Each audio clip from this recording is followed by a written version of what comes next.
sampai 30 menit ke depan. Nah, saya akan sampaikan materi tentang zakat ini kan. Tentang zakat. Apa itu zakat? Zakat itu makna dari zakat adalah tumbuh dan suci. Itu makna dari zakat.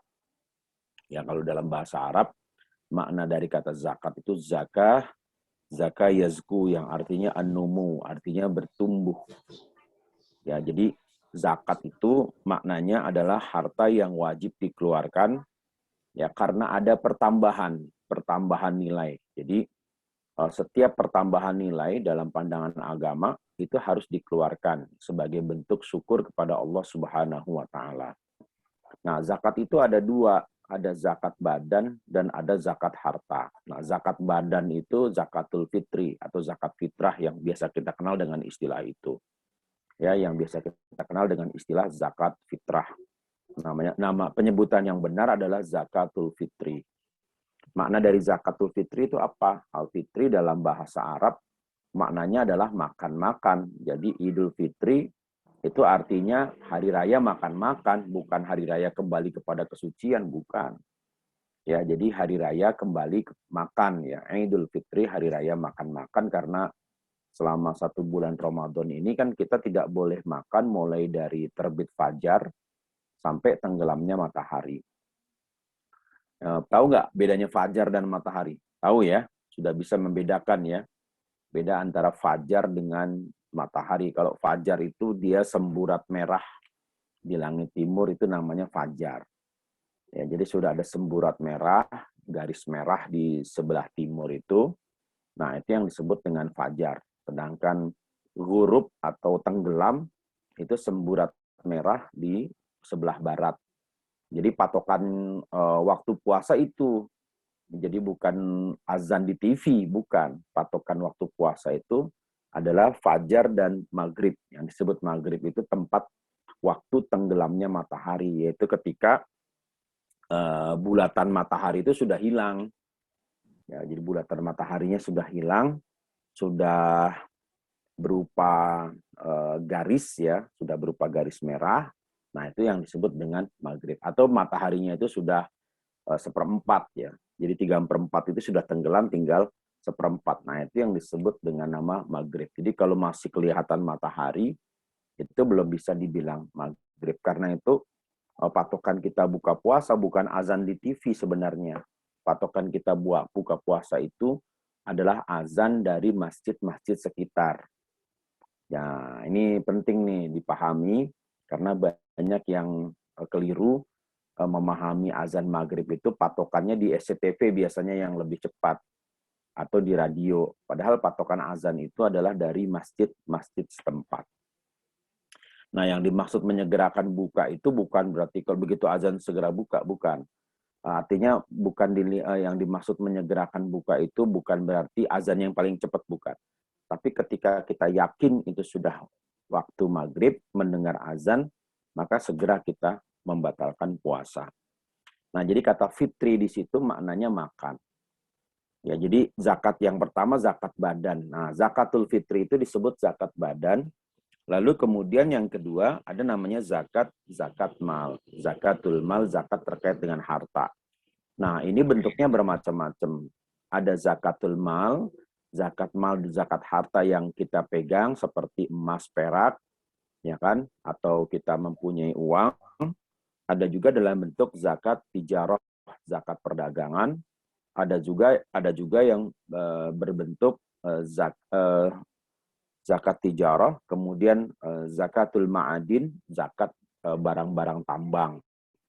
Ya, lalu kemudian yang keempat itu adalah zakat rikaz. Rikaz itu barang temuan.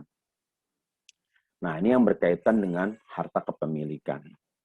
Nah, termasuk mas kawin itu, ini bagi perempuan nanti kalau sudah menikah, mas kawin itu wajib dizakati. Jadi kalau kalian itu menerima mas kawin itu adalah harta yang diberikan calon suami kepada calon istri. Itu yang namanya mas kawin. Ya, jadi mas kawin itu jangan berupa souvenir misalnya karena nikahnya nanti tanggal 22 Desember tahun 2030 misalnya kan. Itu uang sebesar 22.000 atau 22.120.000 misalnya 30 rupiah. Jangan itu. Kalau saran saya jangan seperti itu. Mas kawin itu harus berbentuk harta. Kenapa? Karena nanti dengan mas kawin itu istri akan mengelola modal perkawinan, modal berumah tangga itu dari mas kawin. Nah, mas kawin itu menjadi milik istri. Jadi boleh minta mas kawinnya apa? Rumah, boleh. Gitu. Aku kan kuliah di vokasi mahal, Mas. Karena kan dulu ayahku membiayai aku misalnya mahal, belum juga biaya skincare dan sebagainya. Makanya aku minta mas kawinnya agak mahal, boleh. Dicicil boleh nggak? Ya boleh dicicil. Nah, mas kawin itu jadi dia dizakatkan. Sebentar, ini kalau ada antivirus ini parah ini. Nah, oke. Nah, jadi zakat, saya coba akan bahas zakat fitrah aja, zakatul fitri. Ya, jadi zakat fitri itu adalah harta yang wajib dikeluarkan ketika tenggelamnya matahari di akhir bulan Ramadan. Jadi nanti di hari terakhir bulan Ramadan, nah itu waktu afdolnya, waktu utama untuk membayar zakatul fitri. Ya, membayar zakatul fitri. Nah, dari setiap orang yang dibebankan, yang dibebankan secara syariah, atau orang yang ditanggung nafkahnya. Jadi kalau kepala keluarga, dia harus mengeluarkan zakatul fitri untuk anggota keluarganya. Nah, yang disebut tanggung nafkah siapa aja sih dalam pandangan Islam itu ada tiga sebab, ada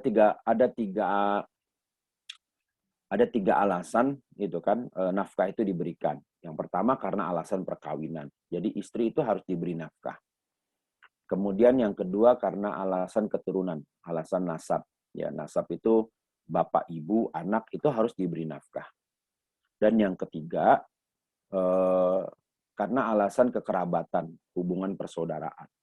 Itu juga harus diberi nafkah. Jadi kalau kita punya keluarga yang kurang mampu, yang kurang beruntung, maka keluarga yang beruntung itulah yang berkewajiban untuk memberikan nafkah. Ya, jadi benar orang Minang itu dia memberikan nafkah misalnya kepada keponakan gitu kan, kepada adik, kepada kakak gitu kan karena alasan kurang mampu. Itu betul menurut syariat. Ya, menurut ajaran agama itu betul. Jadi ada tiga alasan kenapa nafkah itu diberikan. Alasan perkawinan, ya kan, karena menikahi anak orang, maka dia harus diberi nafkah. Kemudian yang kedua alasan nasab, ya, nasab itu keturunan. Baik nasab ke atas maupun nasab ke bawah, ya, beri bapak, ibu, atau anak atau cucu. Jadi nanti kalian kalau sudah bekerja, itu kalian harus memberikan nafkah kepada orang tua. Jika orang tua kalian memang sudah tidak mampu. Ya, kalau orang tua tidak mampu, sudah nggak mampu bekerja lagi, dia sudah pensiun, maka anak wajib memberikan nafkah kepada orang tua. Nah, dalil tentang zakatul fitri ini ada di dalam hadis riwayat Bukhari, Muslim. Ya, di dalam riwayat Bukhari dan Muslim, Nabi bersabda bahwa diwajibkan mengeluarkan zakatul fitri itu satu sok dari tamar. Satu sok itu satu sok. Ini hitungan orang Arab ya. Satu gantang. Ya, satu gantang kurma. Satu gantang kurma itu ya kurang lebih 3,5 gram lah. Ya, 3,5 kilogram. Itu kurang lebih isinya, volumenya.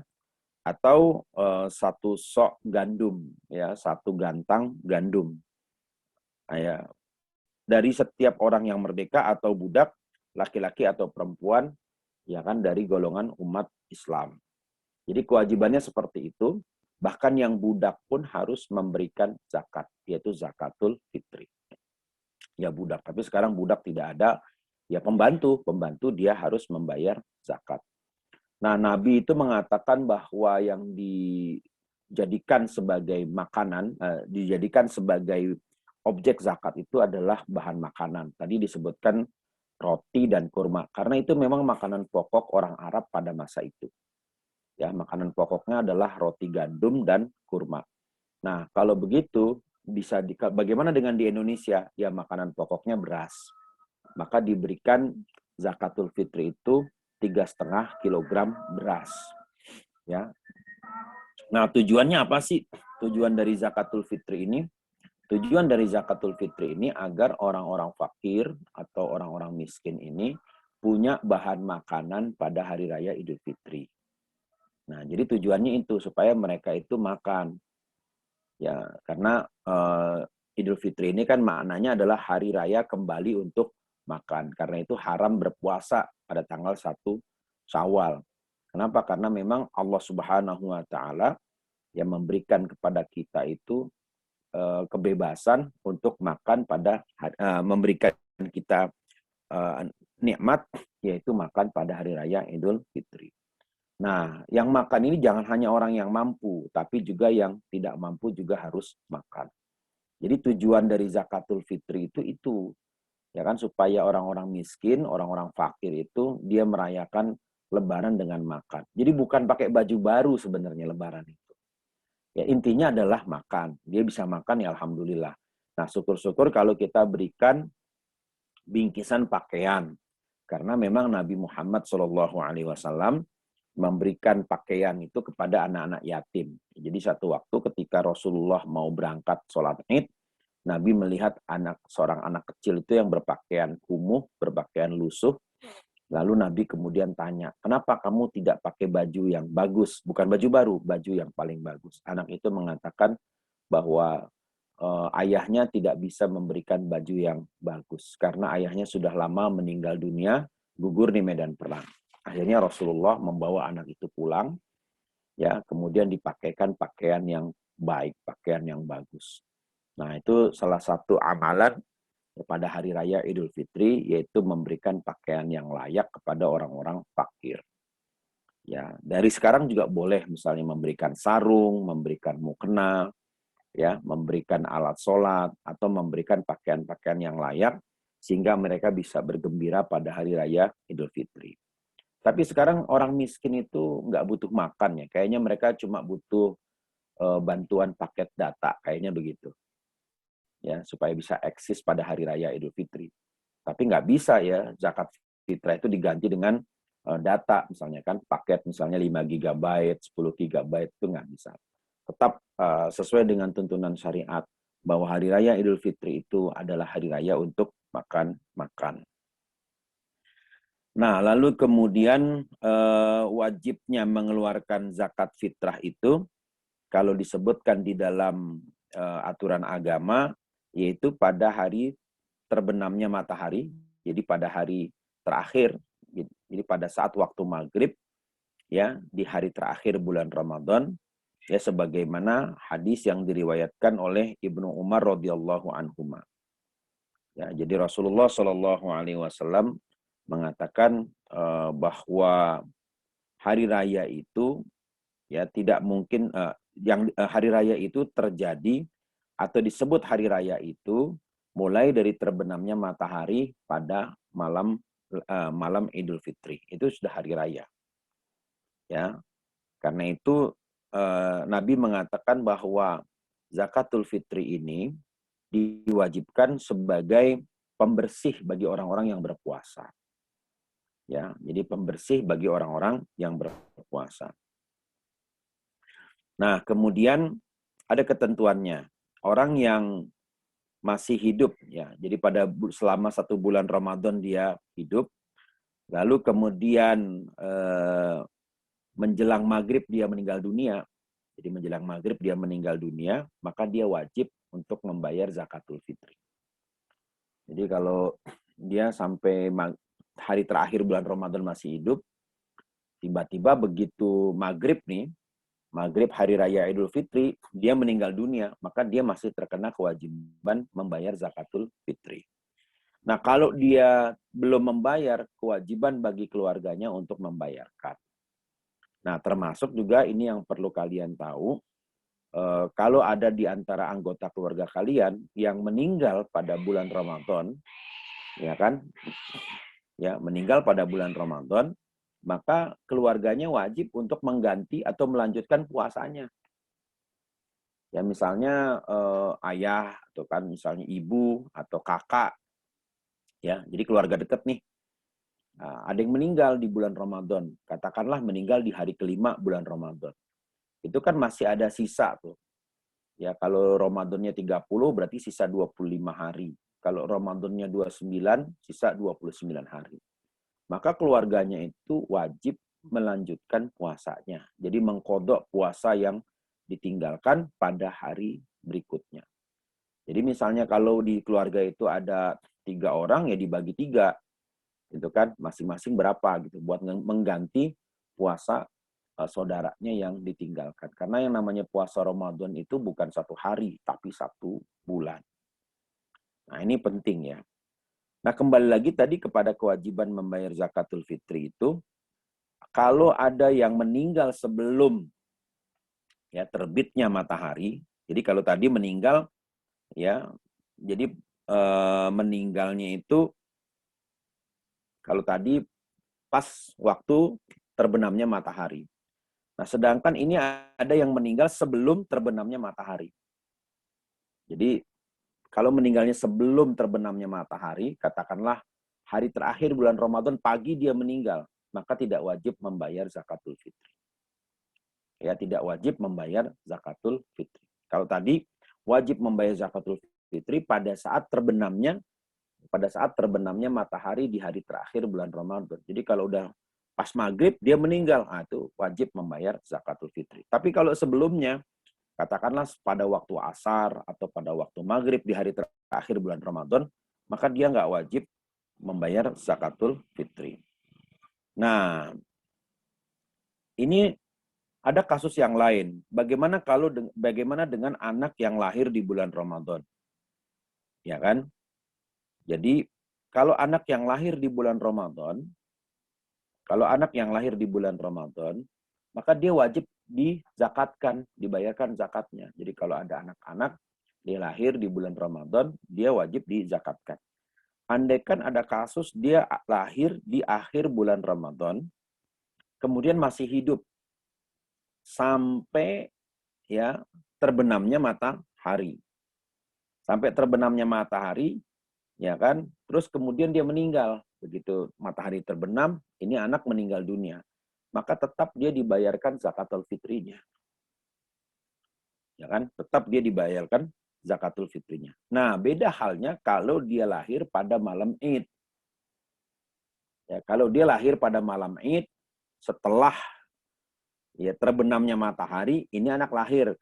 Katakanlah maghribnya jam sekarang 17.49. Dia lahir pada jam 18.00 pas waktu maghrib. Maka dia nggak wajib untuk dibayarkan zakat fitrahnya. Ya, jadi kalau orang yang masih hidup ya, hidup, mati, pada saat terbenamnya matahari, dia meninggal, maka dia dibayarkan zakatnya. Tapi kalau sebelum terbenamnya matahari, dia nggak wajib dibayarkan zakatnya. Kalau anak-anak, dia lahir sebelum maghrib, tidak wajib zakat. Ya kan? Kalau dia lahir sebelum, kalau dia lahir sebelum maghrib, maka dia wajib dibayarkan zakat. Kalau dia lahir sesudah maghrib di malam hari raya Id, maka dia tidak wajib dibayarkan zakatnya. Ya, bisa dipahami ya. Nah, ini ketentuannya ini menurut agama seperti itu.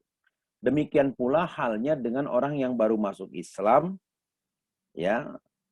Begitu pula halnya dengan orang yang masuk Islam sebelum terbenamnya matahari atau sesudahnya. Ya. Kalau orang yang masuk Islam sebelum terbenamnya matahari di akhir bulan Ramadan atau sesudahnya, ya kan? Maka dia tidak wajib untuk membayar zakat fitrah. Jadi dia nggak wajib untuk bayar zakat fitrah. Ada orang baru masuk Islam nih di akhir bulan Ramadan atau sesudahnya, maka dia tidak wajib untuk membayar zakat fitrah. Nah, apa saja syaratnya dari zakat fitrah itu? Syaratnya yang pertama Islam. Ya, yang kedua adalah waktu untuk dibayarkan zakat, dan yang ketiga adalah kemudahan.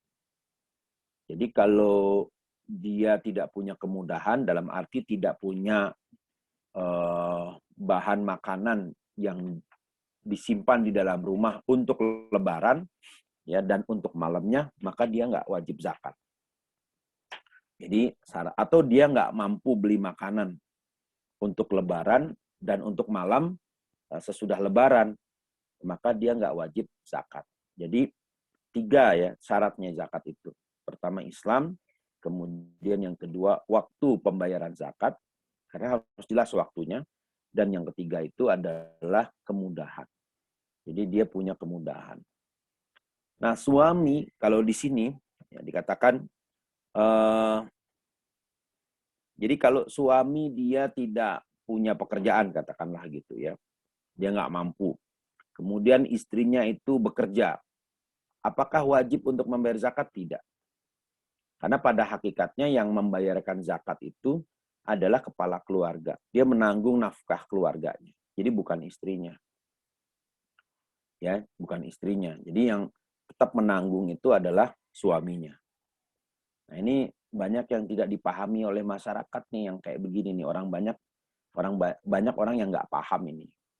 Nah, jadi kalau suami dia tidak bekerja, ya istrinya bekerja, maka tidak wajib untuk bayar zakat. Kenapa? Karena yang wajib untuk membayarkannya adalah suami. Nah, kemudian batasannya, ya kan? Batasannya orang itu bayar zakat kalau di rumahnya itu dia punya beberapa kilogram cadangan makanan. Ya, kalau kita beras lah, ya. Dia punya cadangan makanan yang lumayan cukup ya untuk lebaran dan untuk sesudahnya. Nah, itu dia diwajibkan untuk bayar zakat. Tapi kalau nggak punya atau cadangannya nggak cukup, maka tidak wajib untuk membayar zakat. Nah, ini sampai ada pembahasan tentang bagaimana kalau dia mampu setelah lewatnya waktu diwajibkan membayar zakat. Ya, atau dia baru mempunyai keluasan, katakanlah dia baru dapat rezeki pada hari raya Idul Fitri, maka dia tidak diwajibkan untuk membayar zakat, tetapi disunahkan saja dia bersedekah. Ya, jadi sedekah itu perintah dari agama. Kalau kita baca di dalam banyak hadis, Nabi mengatakan di antara keberkahan harta itu adalah dengan bersedekah. Nabi mengatakan mana qasamalun bisodakotin. Harta itu nggak bakal berkurang dengan sedekah. Nah, ini penting ya. Nanti kalau udah bekerja, dapat gaji pertama, itu sedekahkan 2,5%. Ya kan, biar berkah hartanya itu. Jadi jangan pelit-pelit gitu kan, karena pada dasarnya apa yang kita punya itu adalah titipan dari Allah Subhanahu wa taala. Ya kan, bahkan orang yang rajin bersedekah itu insya Allah dia selalu mendapatkan kemudahan dalam hidup dan Allah jauhkan dia dari berbagai macam fitnah. Jadi kalau kalian pengen selamat dari fitnah, digosipin orang gitu kan, fitnah apalah macam-macam lah ya kan, mau dijahatin orang gitu kan, fitnah yang tidak menyenangkan, maka tolaklah fitnah itu dengan sedekah. Karena Rasulullah mengatakan as-sadaqatu tudfi'ul bala atau tadfa'ul bala. Sedekah itu menolak musibah. Ya, sedekah itu menolak musibah. Jadi kalau orang itu pelit, waduh repot itu. Karena orang pelit itu dimusuhi banyak orang. Kentutnya aja nggak dikasih misalnya kan. Itu banyak orang ngomongin gitu. Wah dia jangankan duitnya, kentutnya aja dia nggak mau ngasih misalnya kan. Nah itu kalau orang pelit itu, orang bakhil itu banyak yang musuhi. Jadi dikatakan bahwa as-sakhiyu, orang yang dermawan itu dekat kepada Allah, dicintai orang banyak, dan dekat ke sorga. Itu orang dermawan. Sedangkan orang bakhil itu jauh dari Allah, dimusuhi orang banyak, dan lebih dekat ke neraka. Ya, jadi kalau jadi orang yang, jadi apalagi nanti jadi pimpinan gitu kan, dermawan, ya nanti karyawannya mendoakan, semua staf-stafnya mendoakan. Gitu. Kalau jadi pimpinan yang dermawan, Ibu terus menjabat ya Bu di sini ya Bu, gitu kan, kita senang Ibu menjabat misalnya. Itu doa orang banyak gitu. Kalau 40 orang mendoakan, Masya Allah, 40 orang mendoakan itu kabul itu. Nah kalian yang punya hajat nih, yang mau ikut SIMAK lagi, yang mau ikut UTBK lagi, sedekah. Ya, sedekah. Jadi diniatkan sedekahnya, ya Allah saya minta kemudahan untuk bisa ikut UTBK. Ini kan bisa diterima di fakultas yang saya tuju. Ikut simak begitu lagi. Begitu juga ikut simak. Ya Allah niat saya ikut simak bukan buat gaya-gayaan tapi buat bantu orang tua saya. Itu kan. Nah, supaya dengan pendidikan yang tinggi ini saya bisa berbuat banyak, memberikan manfaat kebaikan untuk orang banyak, itu kan bukan untuk orang banyak, bukan cuma buat gengsi-gengsi saya, ya Allah. Sedekah gitu kan. Nah, dengan sedekah itu insya Allah Allah berikan kemudahan. Baik, saya kira demikian ya. Ini selama Ramadan kita sedikit penambahan wawasan keagamaan yang mudah-mudahan ini bermanfaat buat kita semua. Ya, terima kasih atas perhatiannya. Assalamualaikum warahmatullahi wabarakatuh. Waalaikumsalam warahmatullahi wabarakatuh. Terima kasih, Pak.